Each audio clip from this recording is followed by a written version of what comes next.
Hello students. In this video, we'll be learning 8 figures of speech.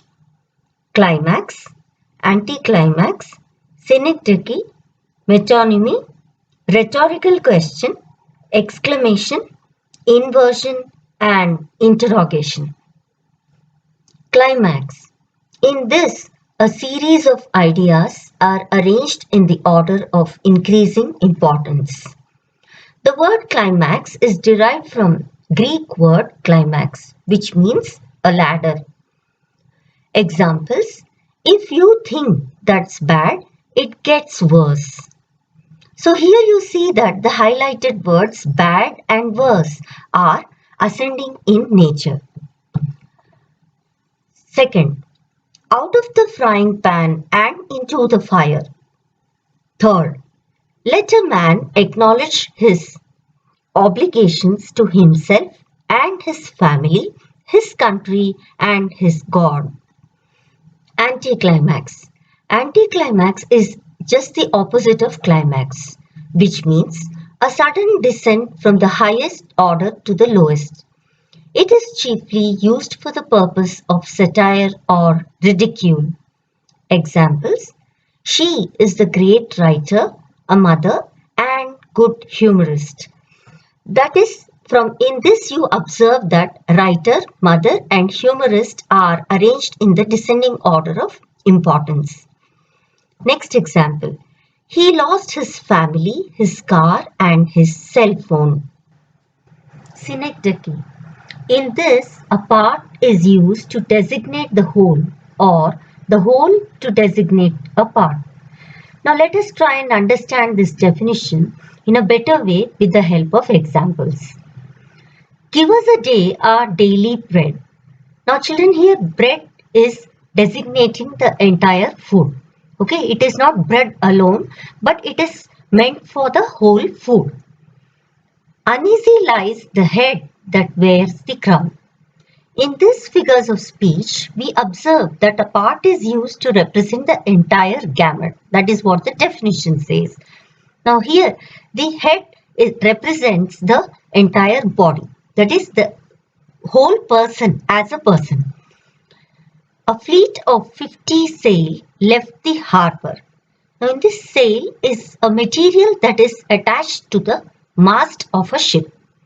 So here it is just a part of the whole ship. In metonymy, an object is designated by the name of something which is generally associated with it. Let us understand this with the help of some examples. The whole city went out to see the victorious general. Here city means the people.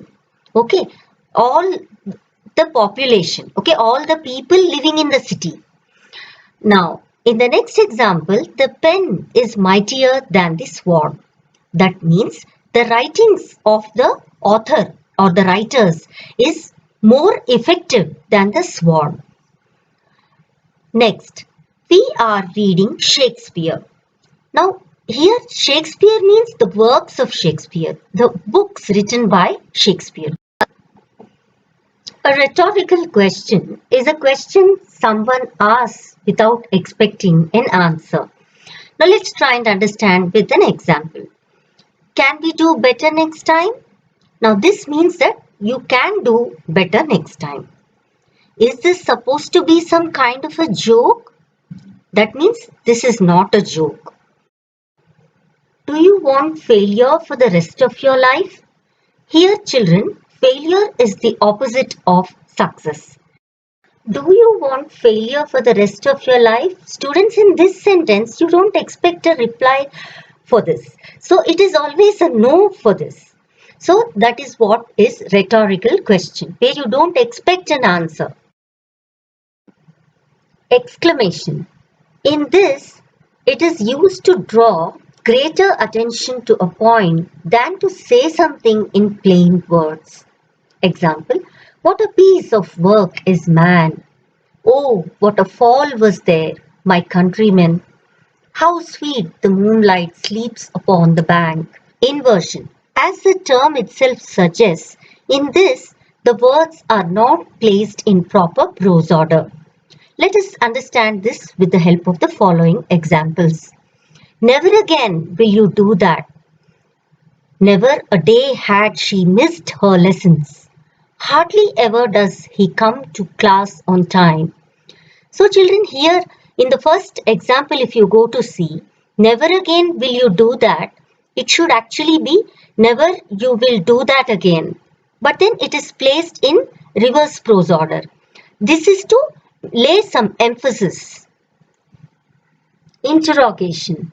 In this, a question is asked not for the sake of getting the answer, but to put the point more effectively. Now, this is more or less like rhetorical question. In rhetorical question, you have an answer yes or no. But in case of interrogation, you don't expect an answer, but a question is put to lay emphasis on what he is trying to convey. For example, who is here so wild that will not love his country? That means that everybody is patriotic and they love their country. There's nobody, those who hate their country. In the next example, do men gather grapes of thorns or figs of thistles? Obviously, men will gather figs of thistles rather than grapes of thorns. That is what is interrogation. That is, answer is embedded in the question itself. You don't expect an answer. Now, in the third example, he that planted the ear, shall he not hear? He that formed the eye, shall he not see? That is, the speaker is trying to convey that God is the one who planted the ear and eyes to see. It means that God Almighty is aware of the activities of all the creatures. He knows what is happening in and around the world, and He's monitoring all the activities of the creatures. Now we have completed with the topic figures of speech. Stay tuned for more interesting updates. Thank you for watching.